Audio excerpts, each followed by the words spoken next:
Сайн байна уу шаа. Таач ямар гоё юм бэ? Дугуйнаад сайн байцгаана уу? Нийт зөвлөгч нартай энэ өдрийн мэнд хүргэе. Тэгээд өнөөдөр бид анхныхаа подкастаар анагаахын шинжилгээ ухааны үндэсний их сургуулийн багш доктор профессор Наранчмаг багшигаа урьж оролцуулж байгаа. За бидний урилгыг хүлээж аваад энэ сайхан нартай өдөр ингээд дугуйгаа оноод хүрээд ирсэн багштай маш их баярлалаа. Баярлалаа. Та нартай бас энэ өдрийн сайхан мэндийг дэвшүүлье. Оо багшигаа ингээд дугуй оноод ирнэ гэж би бас ерөөсөө төсөөлсөнгөө тааш. Сувилхуун салбарт ингээд багш ингээд 25 жилийн өмнөөс бараг сувилхуу руу ингээд холбогдсон байгаа. Тэгээд та өөрөө өгнө хүүхдийн эмч хүн. Тэгээд сувилхуун мэрэгчлэнтэй ингээд холбогдоод энэ таны амьдралд ямар юм өөрчлөлтийг авчирсан бэ? За үнэхээр би өөрийгөө их азтай гэж хэлэх гээд байна. Яадаг гэвэл сувилхуун энэ ухаан гэдэг чинь эрүүл амьдрах ухаан. Тийм учраас би яг сувилхуутай холбогдсон тэр цагаас ирсэн за өөрийгөө их өөрчлөх юм байна. Би их эрүүл байх хэрэгтэй юм байна гэд. Тэгээд одоо энэ хөл хорионы үед чинь бид нар ингээд ийм битүү газар уулзахгүй байгаа тий. Тэгээд ингээд хагасан бүтэн сайнаар юм уу хаяа бол энгийн өдрөд бол өглөө эрт ингээд 5 хагас 6 гэж бид нар ингээд явцдаг. Тэгэхээр бол нөгөө сувилхуун ухаанд чинь 5 зүйл судалдгийн нэг нь хүн эрүүл байх хэрэгтэй. Нөгөө хоол хүнснээс гадна хөдөлгөөнтэй байх хэрэгтэй гэдэг учраас бол энэ дугуй бол их дугуйгаар их одоо дугуй унах дуртай. Хүүхдээ хасвал бид нар чи их дугуй унаж ингээд унах тусаад байснаа яг сувилхуутай холбогдох хүртлээр бараг дугуй унаагүй юм билээ.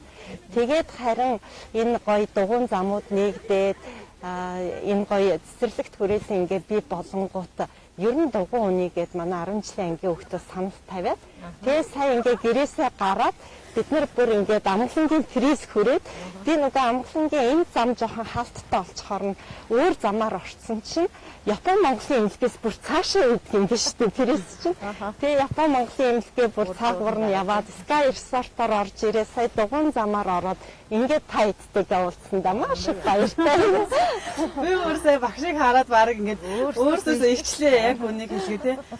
Яг ингээд хүн ажил гээл нөгөө цагийнхаа ажилдаа баригдал ингээд яваад байсан чинь яагаад ингээд бид нар болохгүй те. Наа захын илүүдэл чингээсээ эхлээд цаашлаад бид нар нөгөө ажлынхаа стресстэй болоод бид нар ингээд угаасаа л айгүй хүнд ажил хийж байгаа юм чинь амрах хөстөө нойроо авах хөстөө гэдэг ингээд нөгөө өөр тал руугаа болчихсон өөрсдийгөө ерөөсөө орхисон байсан юм байна. Тэгээ багшаасаа бас айгүй том юм гоё ирч энерги авлаа. Тэгээ болвол тэгээд нэг ч ихсэн спортоор хичээлгэнс ингээд бас дотроо би айгүй гоё бодож илаа.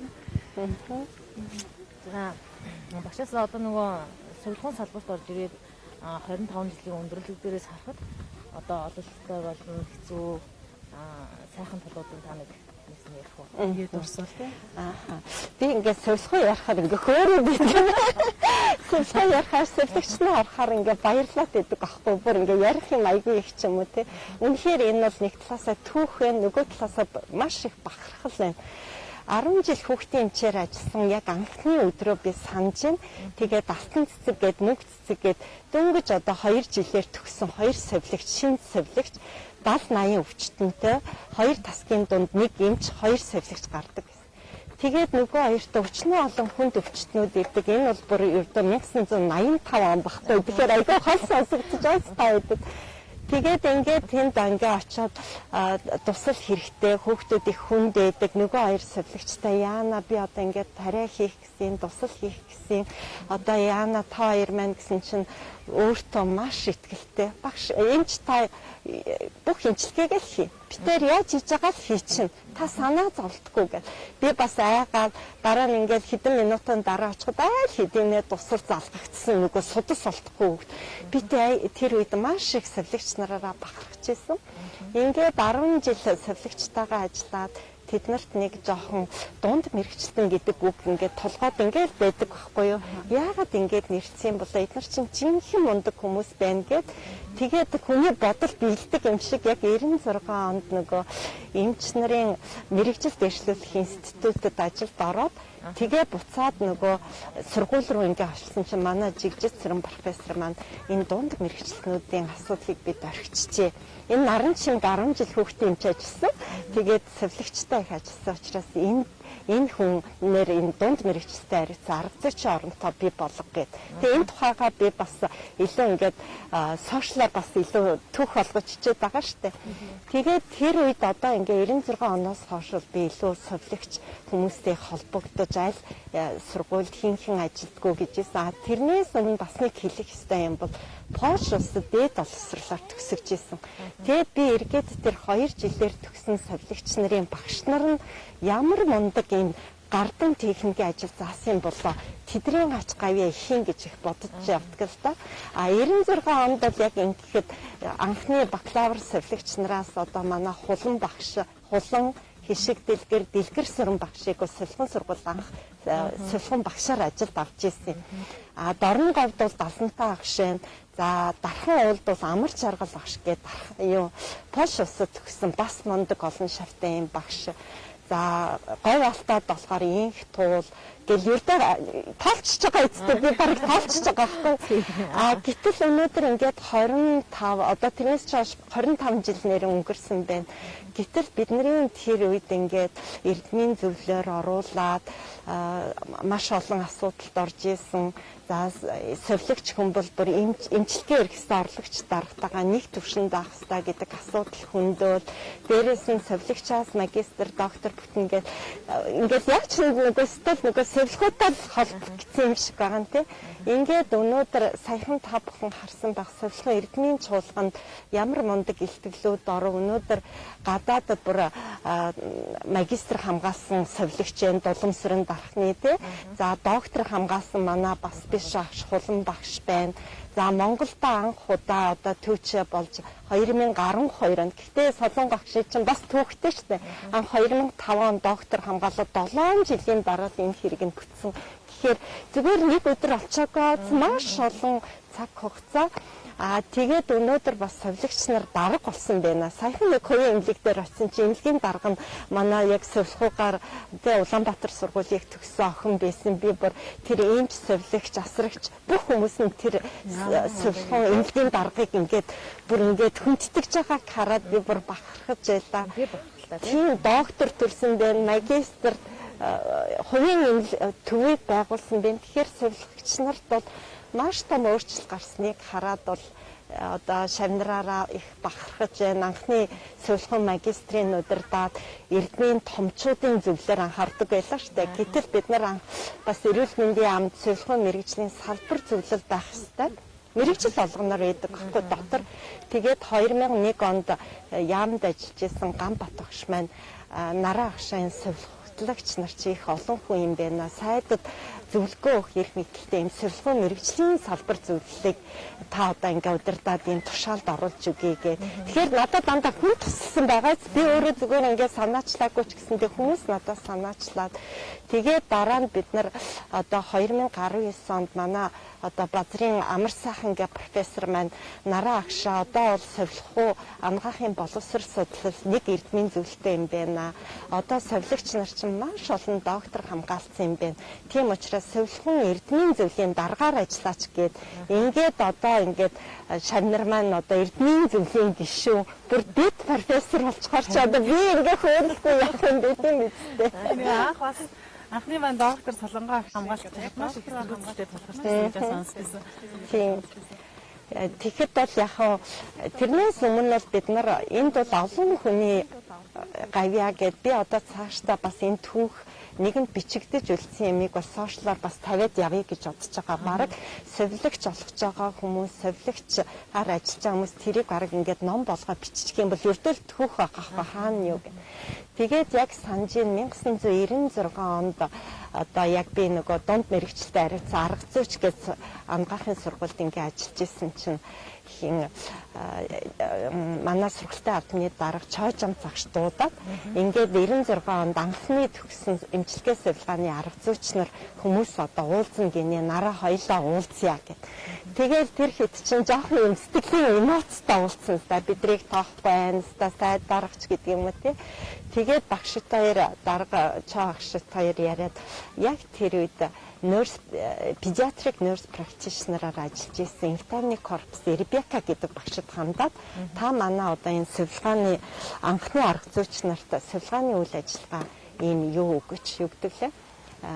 Сургалт өгөөч гэд. Тэгээд гоё сургалт хийгээд дараа нь болохоор бид нар нөгөө эрдмийн зөвлөлөөр анх удаа совилогчийг шатлсан сургалтын тогтолцоогоор хийя гэд бакалавр одоо дид зэрэгээр бакалавр, магистр, доктор гэсэн чинь маш их эсэргүүцэлтэй тулаад юу яриад ан совилогч хүн доктор болох гэж юу гэдэг. Тэгээ манай дарагч мэдрэлийн үлзий хоёр ах шийсэн учраас миний ингээд царай хувраад байсан юм шиг байна. Би чинь тэндээс гараа өргөөлтэй нөгөө дүүргийн эффект ажиллаж исэн чи айгуу зоригтой штэ тэ гараа өргөөл ингэсэн чинь тэр үед чинь ингээд аяанаар томчууд чинь ингээд яасан чи үлзий арах. За яах вэ? Та нар алсыг харцгаа 20-30 жилийн дараа магадгүй доктор төрөөд харууландаа гэж хэлжсэн аахгүй. Тэгтэн би яагаад ойлгохгүй байгаа юм бэ гэсэн нараа минь цаг хугацаа эрэхтэй гэдэг юм а. Чи бити энд стресстэй нэг л мэтгэд олно гэдэг нь ердөө энэ аахгүй. Тэр эрдмийн зөвлөөр хилцүүлээгүй ийм яриа байгаагүй л өнөөдөр хэлэх үггүй би сууншдээ те. Би ажилласан гэж суух аахгүй. Тэгээ ингээс солихоо ярахаар ингээ хөөрөөд өгдөг аахгүй. Тэгээ одоо бас анхны докторууд маань гадаадд бас одоо сая анхны маань доктор хүртэл ингээд бас их шок солонгоо агшаар ингээд доктороо хамгаалаад ирлээ. Ер нь сувилагчид боломж бол маш их байгаа юм байна. Тэ одоо сувилагч нар багшаа ингээд яг практик дээр бид нар бол яг ажиллаж байгаа ингээд сувилагчнаасаа ингээд харах юм бол маш их сувилагч нар энэ сайхан мэрэгчлийнхаа үн цэнийг бүр ингээд алдаад дээрэс нь нөгөө тэдний шалтгаан бол цаанаа маш их нөгөө цалин мөнгө, нийгмийн асуудал үнэхээр их тулгамдж байна амьдрал дээр. Гэтэл бид нар чинь ингээд багш ярьж байгаагаар сувилагч мэрэгжил бол үнэхээр одоо ингээд бахархмаар тий дэлхийд бол маш өндрөөр үнэлэгдээд байдаг. Ийм сайхан мэрэгжил гээд сургуулаа төгсөж байгаа шинэ хүүхдүүд чинь ийм сайхан сэтгэлдлэр энэ ажлын талбар дээр гарч ирээд маш их ингээд зүйлдэ тулгарч байна л да. Тэгэхээр энэ тал дээр бас таны байр суурь юу ямар байдаг вэ? Бид нар энэ мэрэгжлээ ингээд яг үнтэй жаа холбоотой миний үеийн мэрэгчлээ одоо сольж байгаа маш их эмчнэр маань сувилагч нар эмч болж байгаа. Эсвэл бүр мэрэгчлээ болоод өөр мэрэгжил сонгож байгаа. Ийм зүйл одоо айгүй их байна. Гэтэл одоо явж байгаа сувилагч нэг ширхэг сувилагч болгоо маань айгүй хайран байна. Энэ салбарт үнэхээр хэрэгтэй байдаг. Тэгээ бид нар яаж энэ сувилагч нараа эргээд одоо энэ мэрэгжилтэнд орлуулах уу? Яаж энэ үн цэнээ авч үлдэх үү? Эргээд нийгэмдээ яаж үнэлэмжээ одоо өндрөөр үнэлүүлэх үү тий бидний энэ мэрэгжлийг одоо яаж одоо нийгэмдээ зөвөр ойлгуулах вэ гэдэг тий болон суур тавигдсан байдаг тий ийм сайхан суурн тавигдсан боловсролынхаа төвчнөөс харах юм бол өнөөдөр сувилагч нар доктор профессор тий болтлоо ингээд хөгжсөн байна. Тэгэхээр биний хэлэх дуртай юм бол өөрчлөлтийг өөрөөсөө эхлэе гэж хэлэх дуртай. За тэр санааг бол бас энэ Америкт нэг жилийн сувилган боловсролоор сурч байхдаа мэдэж авсан. Яад гэвэл тэнд байгаа багш нар нь бол юу гэж хэлдэг алдааг өөрөөсөө хай гэдэг. За тэгээд тэн дээр нэг багшийн хичээл дээр нэг хоол хийх тухай ярьжсэн байхгүй. За одоо өөрөө ингээд хоол хийлээ. Энэ хоолоо маш чанартай хийсээр л бай. Эхлээд хүмүүс өөрийн чинь хийсэн тэр хоол зуршиг хинч авахгүй. Гэхдээ чи сэтгэлээ гаргаад хий. Аяндаа эн чинь хүмүүс ингээд мэдэгдээд нэг хүний цаана 5 хүн байдаг. Тэгээд эн чинь үн цэнтэй болдог гэд бүр одоо ийм компани захирал авсан түүхийг ярьж гисэн баггүй. Тэгэнгүүт нь би тэндээс бид нар чинь ингээд төр засгаасаа юм уу энэ болохгүй байх, тэр болохгүй байх гэж хин л инглүүж хийхгүйгээр би эхлээд ажиллах хэрэгтэй юм байна. Яг тэрэн дээр хамгийн одоо анх энэ сувилхуу яхтаа бол цалингүй ажилласан биз дээ. Одоо тэр Florence Nightingale банк хөгжүүлэхдээ дэвлүү барьсан гэлдээ өөрөө туслаад өөрөө тийм одоо язгууртан айлд өсөж торинсон мөртлөө те би хүмүүс туслая гэд өнөөдөр ингээд дэлхийд дахна энэ мэрэгжлийг гаргана гэдэг. Тэгэхээр энд би юу хэлэх гээд ан гэхээр энэ сайхан уужим сэтгэлтэй арт дэрэгттэй хийж байгаа үйлдэл болгоноо сэтгэлээсээ хий гэж хэлэх гээд байна. Тэгэхгүй болохоор ингээд сувилагч нарын дунд ямар асуудал гардаг цалин тохируулна, цалин бага он чинь ажиллахгүй гэдэг ийм яриа тэр 2000 онд шаастан дээр сувилгаар хийсэн орлогод аргаар ажиллахад гарч ирсэн байхгүй юу?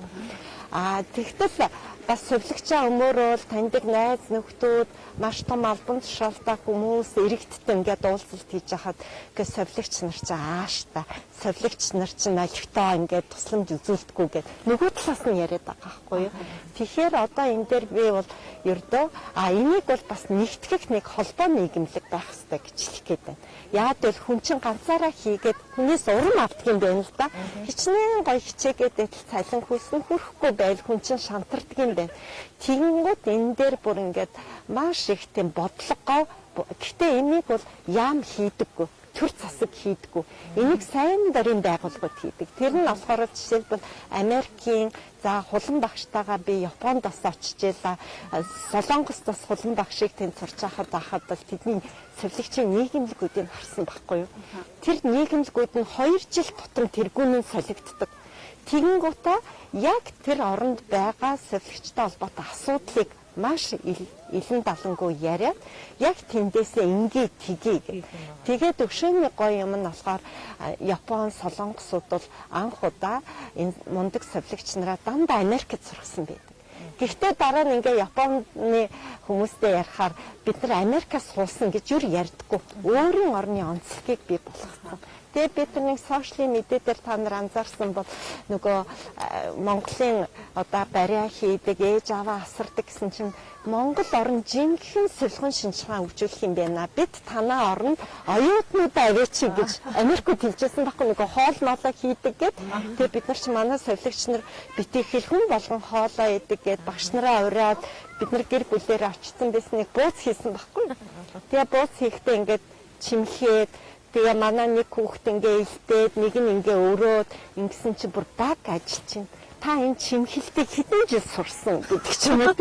Дээрээс нь энэ танаа хүүхэд чинь шугам тавилгүй ингэчлээ гурил яа зурдаг ингээд. Тэгээд энийг харчаадгүй та нар чинь жинхэнэ асаргааны жинхэнэ үйлчлэгээний юмыг өөрийн удам судраараа бий болсон арт хүн биш үү. Тийм учраас танад бол асаргаа сувилгаа бол юу тэг заагаад байх хэрэггүй гэж хэлсэн баггүй юу.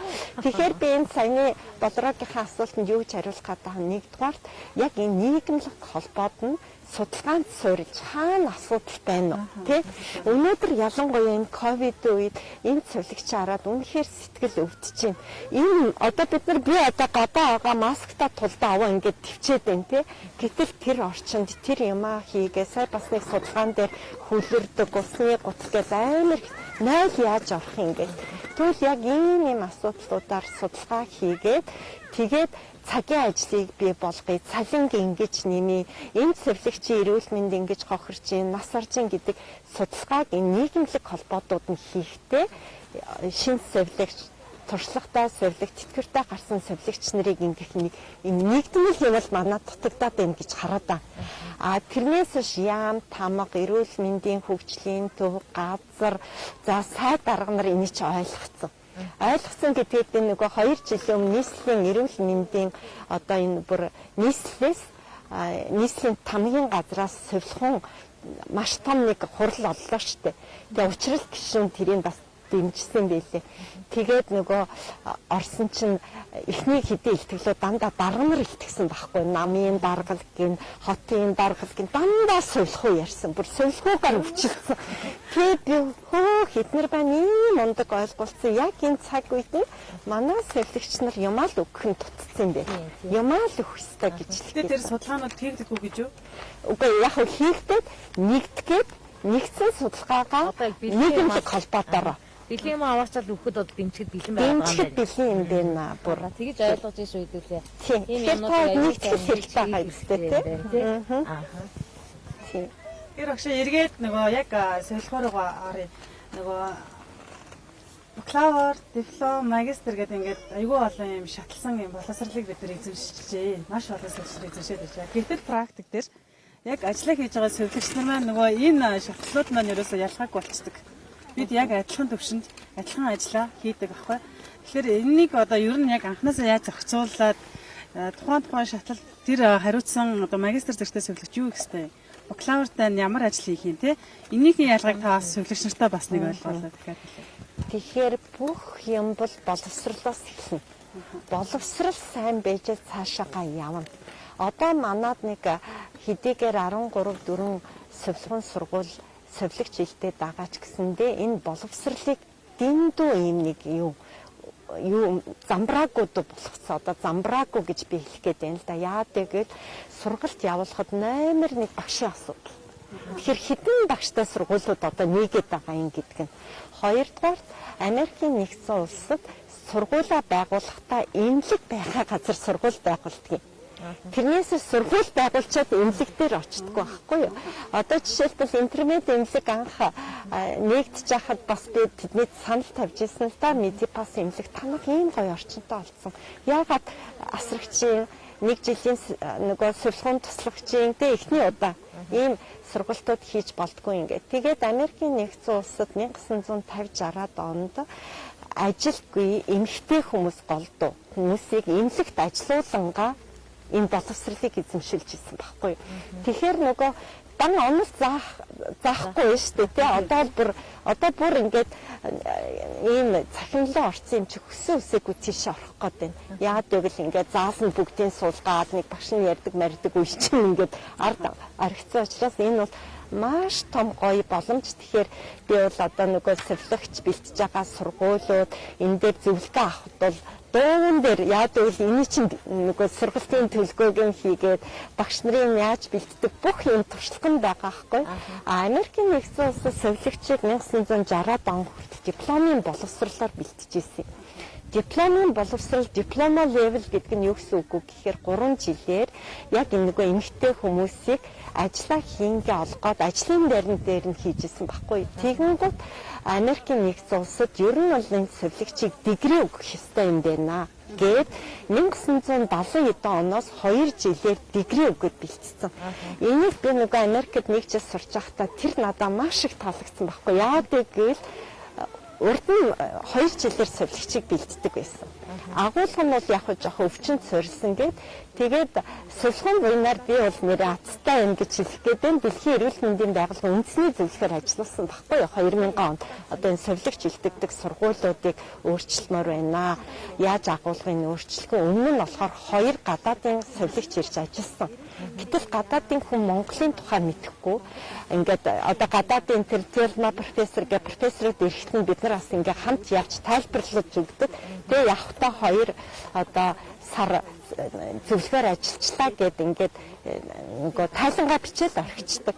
Тэнгүүт эрүүл мэндийн яам одоо манай энэ Монгол Японы сургалтын эмнэлгийн даргаар ажиллаж байгаа 90 Отгон баяр багш бол бас айгүй том өөр гүйцэтгсэн гэж би хэлэх гээд байна. Отгон баяр багш болохоор яг тухайн үед энэ дэд боловсрол энийг харьцсан хилцээний дарга байсан. Удирдлаганд нь Ганбат багш байсан. Нэг удаа яамнаас уулзаач гэд дуудаад ер нь бид нар гадаадын зөвлөхүүдийг их авсан. Гэтэл үр дүн нь хаана Монголын энийг мэдэхгүй байна. Ингээд таныг ДМБ үндэсний зөвлөхөөр ажиллах гэсэн чи би айгаа айсан баг. ДМБ үндэсний зөвлөх энэ чинь зөвхөн гадаад хүн ажилтдаг эздэг гингод энэ хүмүүс харин үгүй одоо Монголоо мэддэг хүн хэрэгтэй. Өөрөө Америкаас юм мэдсэн учраас тэгээд надыг одоо тухайн эдит сайдаар удал сайд байлаа, нэмдаа сайд эдэр ингээд хүлээн зөвшөөрт ДМБ-д өгсөн байхгүй. Тэндээс би бас хэлэх хөвгтэй болсон. Тэн дээр 2 жилээр жинхэнэ кредит системээр тэгэхээр жил ярихаа болцсон байхгүй юу? Хуулинд бол жил ярихаа болцсон ш. Гэтэл одоо манайх ингээд юм л бол жил яриад байгаа. 2 жилээр одоо дипломын боловсрол 3 жилээр 93 кредит орчим бэлтдэг. Тэгвэл 2 жилээр яг адилхан кредит нь нэмэлт улиралтай болгосон байхгүй. Энэ тухай шинжилэл түүх номондоо гаргана. Тэгээд хүнд ч бас нэг жоохон энүүхэндээ хэлэхэд нэг жоохон тийм хор шар байдаг юм уу? Ингээд сургалтын төлгөөг гаргаад цөм хөтөлбөрийн боловсруулаад хөдөөгийн тэр үед чинь хөдөөгийн 3 коллеж, хотын коллеж тэгээ ганцхан хувийн сургууль байсан баг. Инрэл сургууль. Ингээд энэ багш нарын 35 багшийг ингээд бэлдээд гарын авлага багш нарын тусламжтаар бэлдээд анги нэх болсон чинь ганцхан дархан уул Ангаах ухааны коллежийн захирал байсан Нямсүрэн дэд захирал Октябрь багш нар бол дэмжсэн. Бусад сургуулиуд нь яагаад ч юм бөмбөг ингээд болоогүй. Тэгээд яам тамгаар ингээд зөвшөөрөгдөө сургалтын төлөвлөгөө дээр нь батлагдсан байж байгаад тэгээд би сургуулийнхаа захирал тагсран профессор хэлэхгүй энэ хайрын юм алдах гэх юм. Энийг нээж олдгүй юм гэх тэр үед бас нэг хатуу юм байдгүй хүний хийсэн юмыг айгүй дэмждэг удирдлага байсан дээ. Тэгээд тагсран захирал маань зөвшөөрөөд мэрэгжил дээшлүүлэх институтын дэргэд энэ 2 жилийн ангийг нээсэн. 16 хүүхдийг аваад 2 жил англи хэл, 2 жил шаасны эмнэлэг дээр ажилласан байхгүй. Тэгээ одоо энэ хүүхдүүд аягүй мундаг яваа штэ. Одоо манай Мөнхтя гэж сувлэгч байгаа. Яг тэр үед 4 сувлэгчийн сонготой эмнэлэг авчихсан. Интернетэд одоо манай нэг совилогч ажиллаж байгаа. Нэг нь гадаадд байна.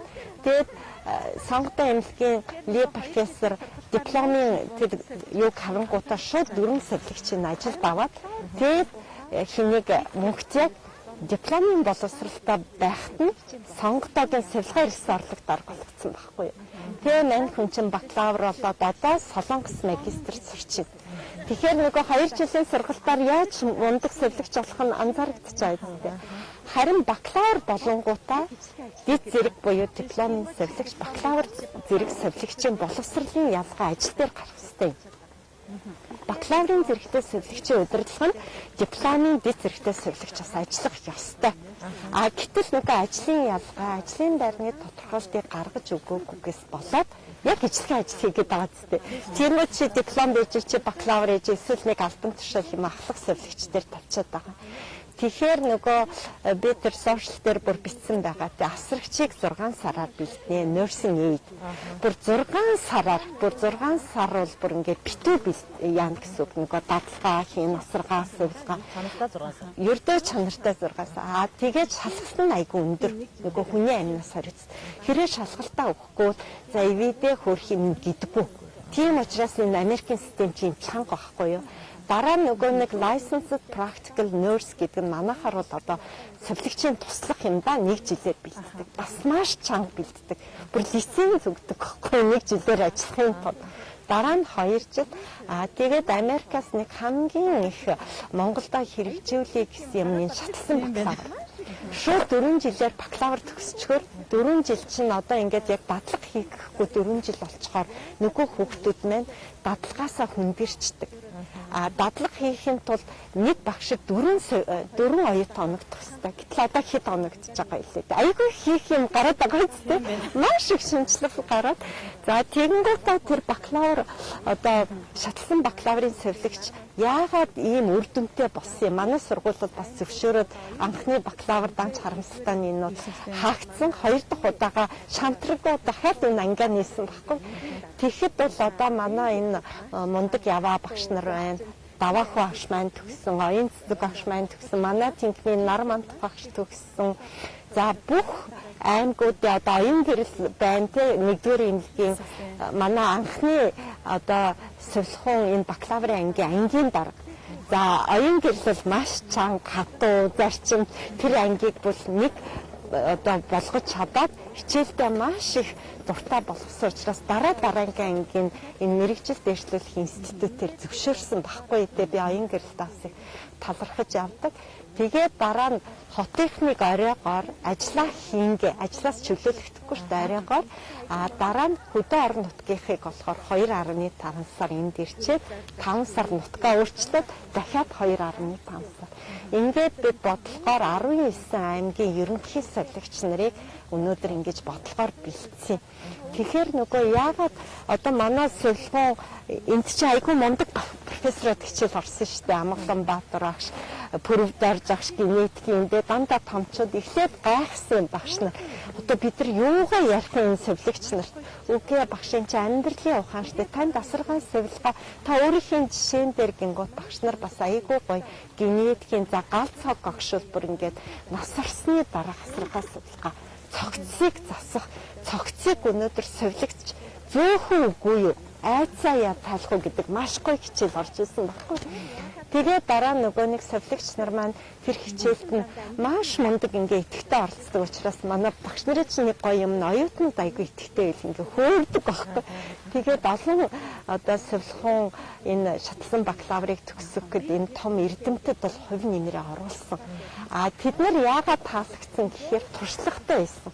Асуулт нь дандаа амьдралын юм асуугдсан байхгүй. Жишээлбэл за багшаа танаас нэг одоо жишээлбэл генетикийн багш Пүрвдэр багш ингээд ороход багшаа одоо ингээд аймаар ууртай хүн имлэгт ирэх юм аа. Би тэр хүнтэй ингээд зан аашаараа харилцах гад байна. Та хилээч гингөө тэр чинь бөөн туршлага хилээд өгчдөг. Тэгэхээр дандаа тийм амьдралын хичээлийг заасан байхгүй юу. Тэгэхээр бол заавч гэм шатлсан бакалаврын ялгаа тэгээд багшаа бэлдэх.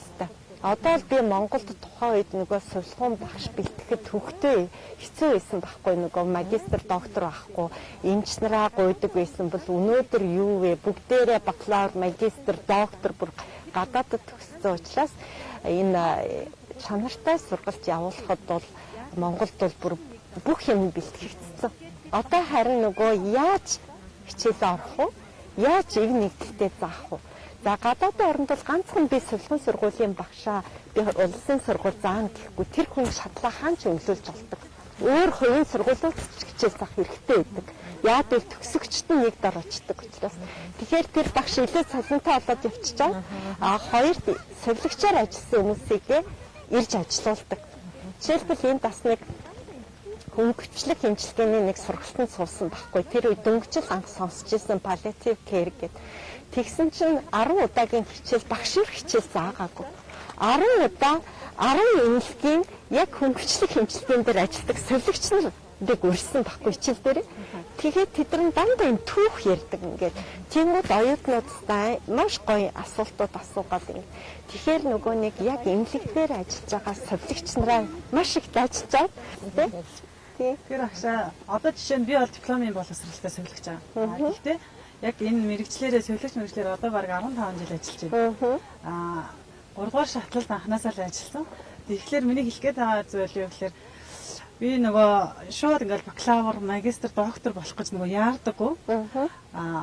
Тэгэхээр 3 дугаар шатлалдаа ер нь дөнгөж төгссөн совилогч нар маань илүү их нөгөө нэг практик нөгөө эмнэлзэн дадлах ур чадвараа илүү суралцаасан. Тэнд бол дипломын боловсролтой байхад хангалттай. Тухайн салбартаа шинэ эрчимтэй совилогч бол би эрчимтээрээ л илүү нарийн мэрэгжил, нарийн юмас сурнуу гэхээс би харин нөгөө одоо эргээд өрхөд ажиллахад юм уу, дунд сургуульд ажиллахад юм уу, цэцэрлэгт ажиллахад би айцтай гэсэн үг. Тэнд би ажиллаж чадахгүй. Яг гэвэл тэнд надаас илүү их одоо нөгөө нийгмийн хүрээний одоо маш их мэдлэгийг одоо шаардах байхгүй.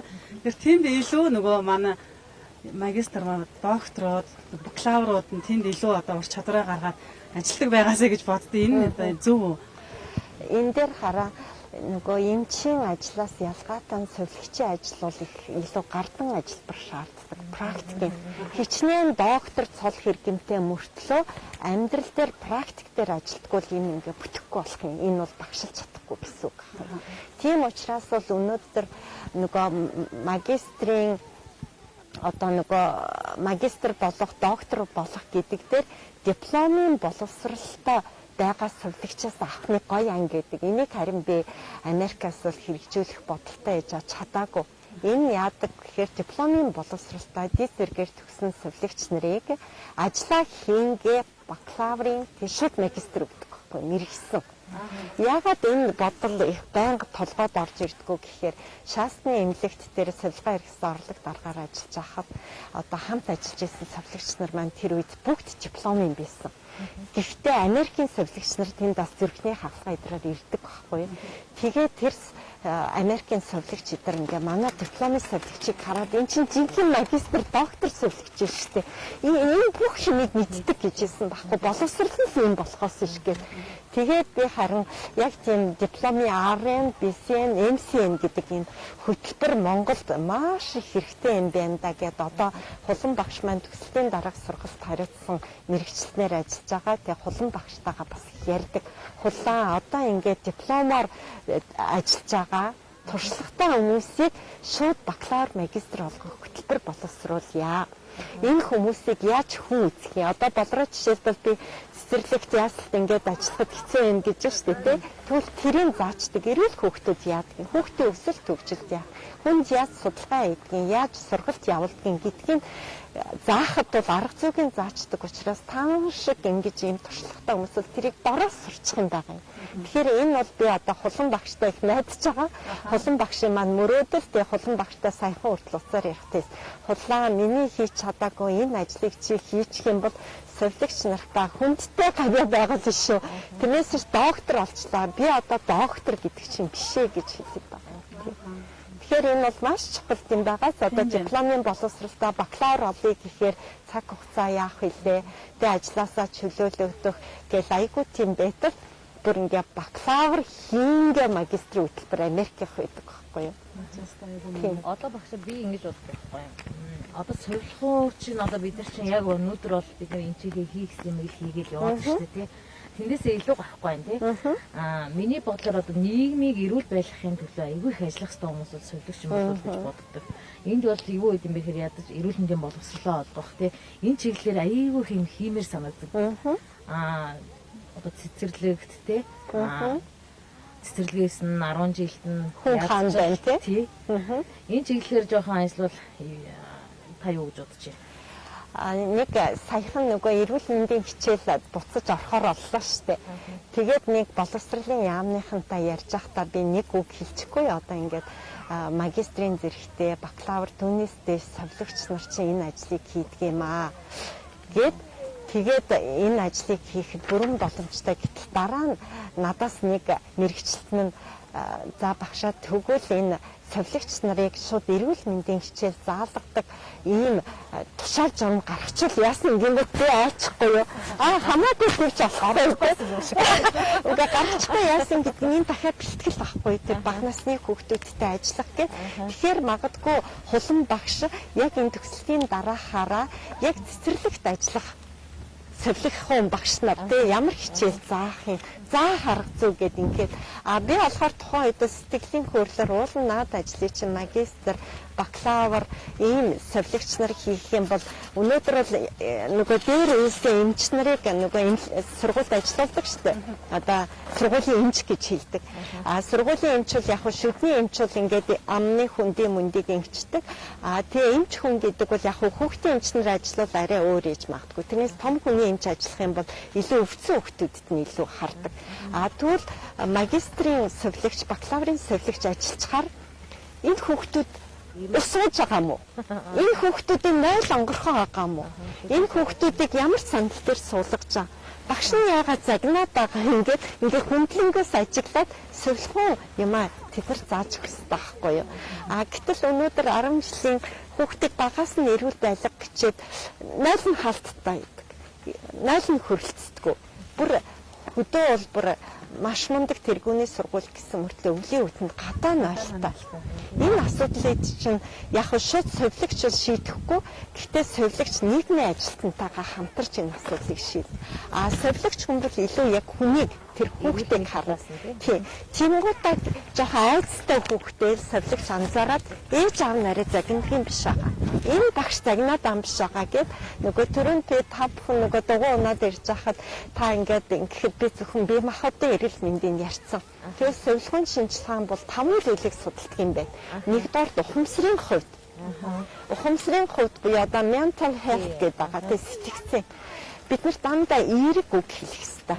Өнөөдөр бол би бол одоо яг энэ мөчөөс эхлэн болроодоо хэлэх гээд совилгч нараа уриалаад хідүүлээ цалин бага байна гэж ярихгүй. Яаж цалингаа ямар аргаар өөрчлөх вэ гэдэг ийм постод оруулъя гэж уриалмаар байна.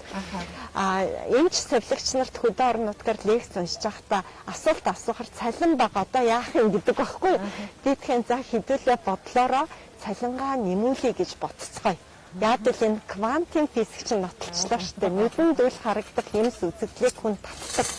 Амны бэлгээс аштын бэлэг, ороогоо гэдэг шиг тэгмэд бид нар магадгүй зэрэг нэг мөчөд цөмөөрөө 5 сая төгрөгийн салентай болчлоо гэд бичиж.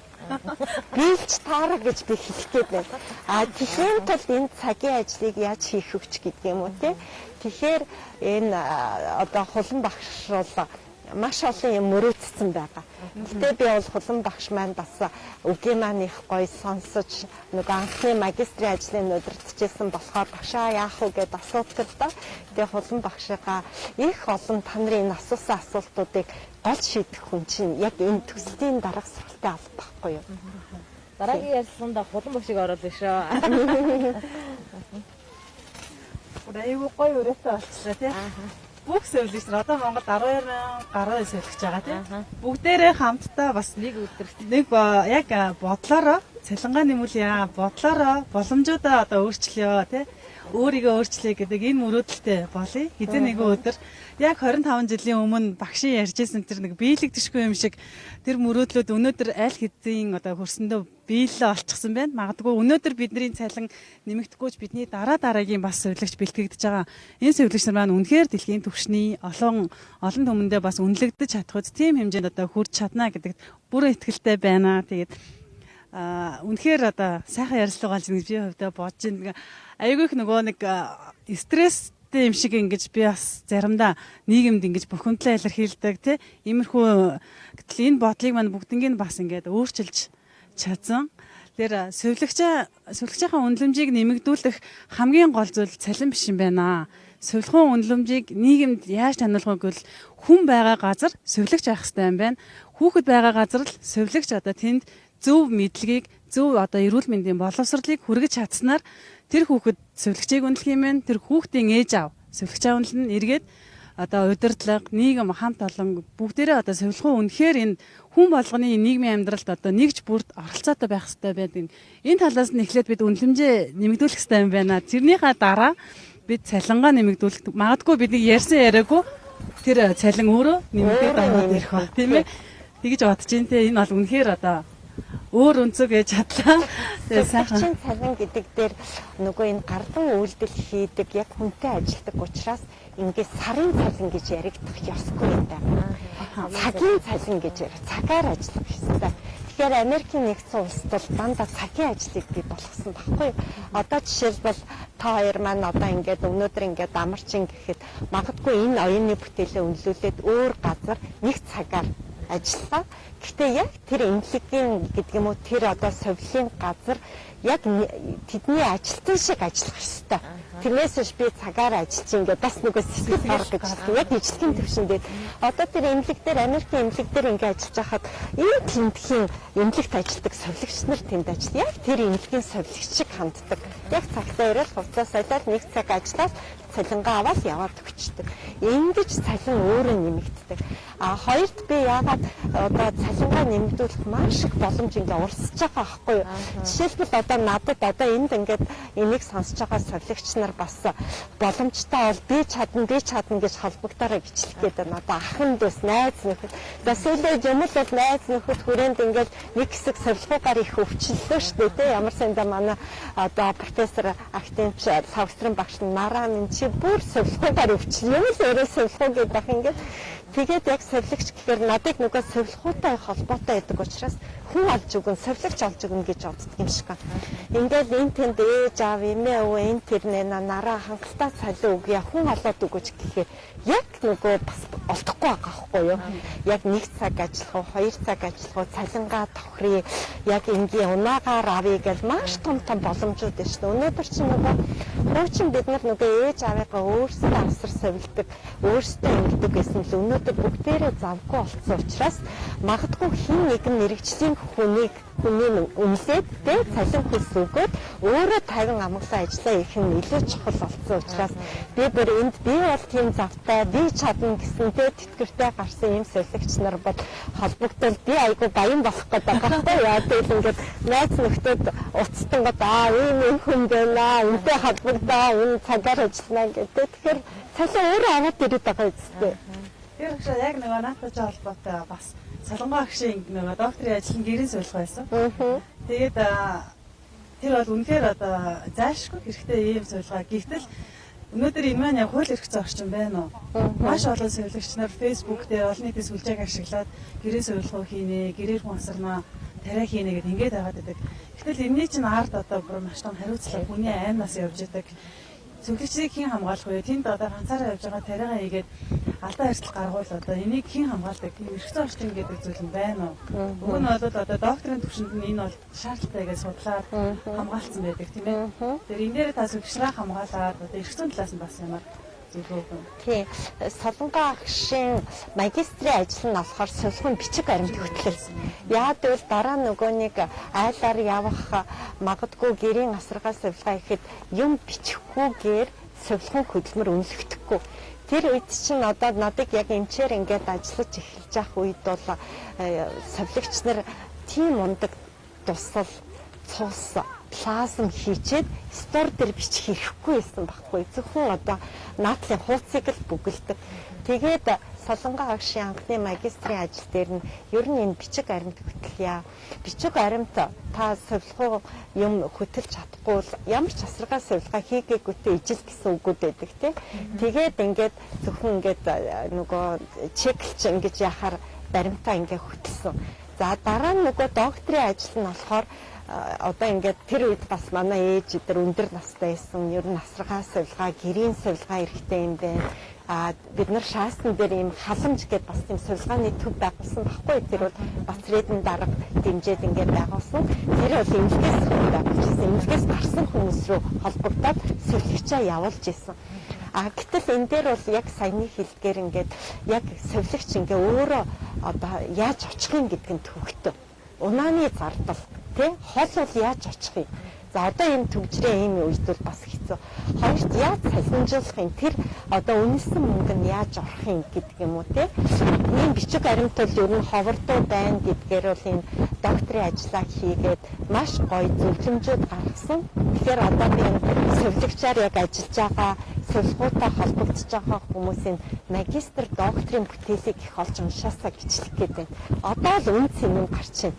Тэгээд яг эмнэлгүүд, хувийн эмнэлгүүд хажуудаас нэг асаргаа сувилгааны төв дэш бас нэг дуудлагын унаа энэ төр гээд яг үнэн хэрэг дээр бол эмнэлгийн хажууд бүр мэрэгчлэн ялгаатай байх хэрэгтэй байхгүй. Жишээлбэл одоо зүрхний нис заслын дараа асаргаа сувилгааг зүрхний нис заслаар мэрэгсэн хүн хийж чадна. Манайх болохоор өрхийн сувилагч бүгдийг хийж гिचдэг. Гэтэл болтын сувилагч л тэрийг хийн шүү дээ. Хагалгааны дараагч гэдэг. Тэгэхээр нөгөө төгслийн дараах сургалт дахиад буцаад айгүй чухал болчихж байгаа юм. Нэраа хүүхдээ асаргаа сувилгаа. Хүүхд төрчлөө. Тэгвэл яг нэг угаалга би одоо хүүхдээ усанд оруулж чадахгүй байна. Үнэлгээ нь энэ байна. Гэл дуудчих. Тэгэхээр энэ дээр бол одоо манай бас нэг эрүүл мэндийн даатгуулагчдын хяналт гэсэн нэг төрийн бас байгууллагын хуульч нартай ярьжсэн л да. Тэгээд тэд нар энэ яриаг сонсчоод тэгвэл наад өгч нь эрүүл мэндийн хууль нь даатгалын хууль нь эрүүл хүнтэй сувилагч хүн ажиллаж чадна гэсэн ийм заалтал оруулах юм бол бүх юм чинь бүтчих юм шүү гэж хэлжсэн байхгүй. Тэгэхээр энийг бас холбогдох тийм одоо их хурлын гишүүд те албан тушаалтнуудад бас ингээд бичгээр эднэр бол нийгэм холбоодод өгөх хэрэгтэй. Тийм бол маш гоё хамгаалтай үстэй. Яг тэр нэг Америкт байхдаа миний бас нэг сонирхоод тэр ихтэй сургуулийн багш нар надад маш их тусалсан юм. Яг одоо болроо та хоёр ингээд гэс нэг юм онгод надаас асуугаад тийм яг тэр шиг асуулт асуунгууд Америкийн багш нарын нэг гоё юм нь тэг үзээ тэр гэдэг байхгүй яг гэрийн сувилгыг би асуухгүй гэрийн сувилгыг гэж яддаг юм чи үзэх үү гэдэг үзье гэдэг тэгэнгүүт тэр нь яасан гэсэн нэг гэрийн сувилагч нь болохоор зөвхөн гэрийн сувилгаанд явдаг юм байна болтыг тэгэнгүүт шууд нөгөө одоо манайхаар бол яралтай тусламжийн төв шиг тэнд нь ингээд дуудлага ирлээ ийм хүн байлаа гэрээ байгууллаа мөнгө төргөн өшөө бүгд тэр төвд ороод ирсэн. Тиймүүд эмнэлгээр хангалаа ийм том бокс гэдэг ийм одоо ийм юм бүх юмнуудаа хийчин. Тэгээд би тэнд бас Америкаар айгу баян ингэж харсан байхгүй. Яасан гэсэн чинь хагалгааны дараах юм өвчтөнд харсан. Гэсэн чинь ганцхан хүн ингэснээр хаяадсан байхгүй. Одоо айгу хайрын санаа ганц бэлэмснээр хаяадсан байхгүй. Тэгээд бидэрт нөлөө авахгүйсэн чинь ёо ямар амар яасан юм хайдгийг гэдэг надад шийс юм хаягдаад хөрхи тийм л байсан чинь тэгээс шууд нөгөө сувилагч юу ч чадаагүй ажиллаач одоо 3 бодлогонд явна гэл ингээл дагуулаад 3 нэг нь болохоор зүгээр нөгөө зөвлөгөө авах гэсэн имээ хийсэн. Тэр нь болохоор бүр 80 гарчихсан тий.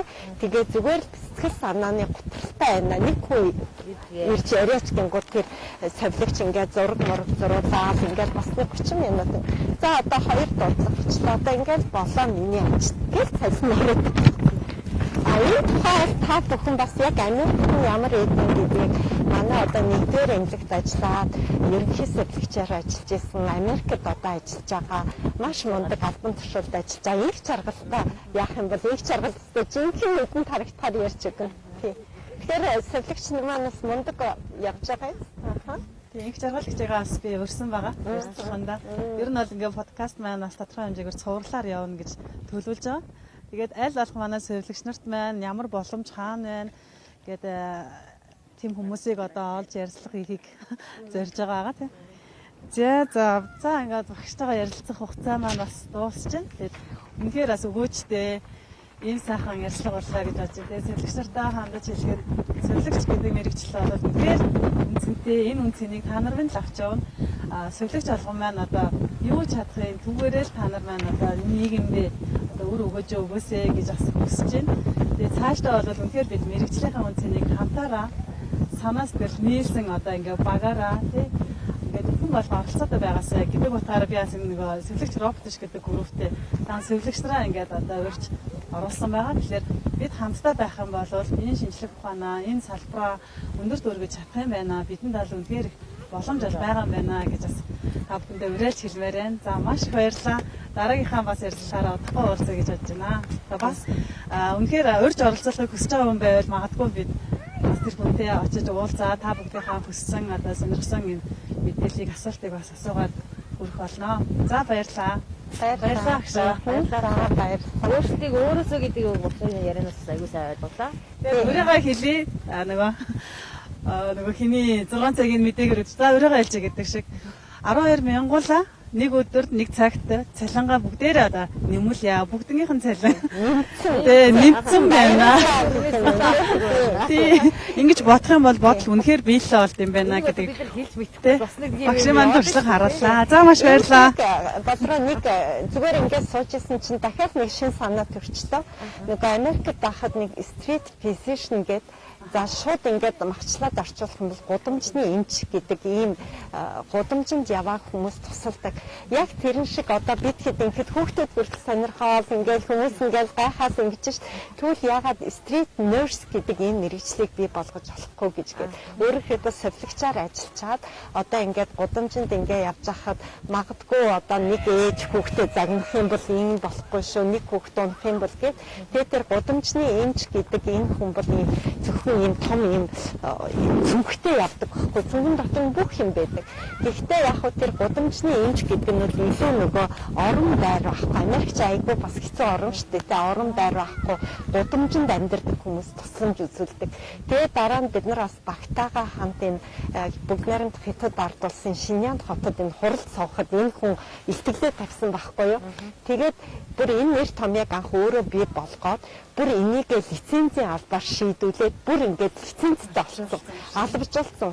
За тэгэнгүүт эхлээд бол энэ хүн энэ ажлыг хийхэд хэцүү байсан нь ямар учиртай гэхээр айгүй гоё ингээд нэмч дүр төрхтэй ингээд гоё ингээд цагаан алаа дотроо ингээд гудамжинд ингээд унчсан ингэсэн амьдардаг хүмүүстээр очингууд цөмөрөө ингэсэн байна л да. Хүн гэдэг бол бас яг тийм байдаг юм байна. Өөрийнхөө энэ тийм муухай байдлыг хүнд харуулдаггүй бас нэг ичих юм зайлсхийх юм.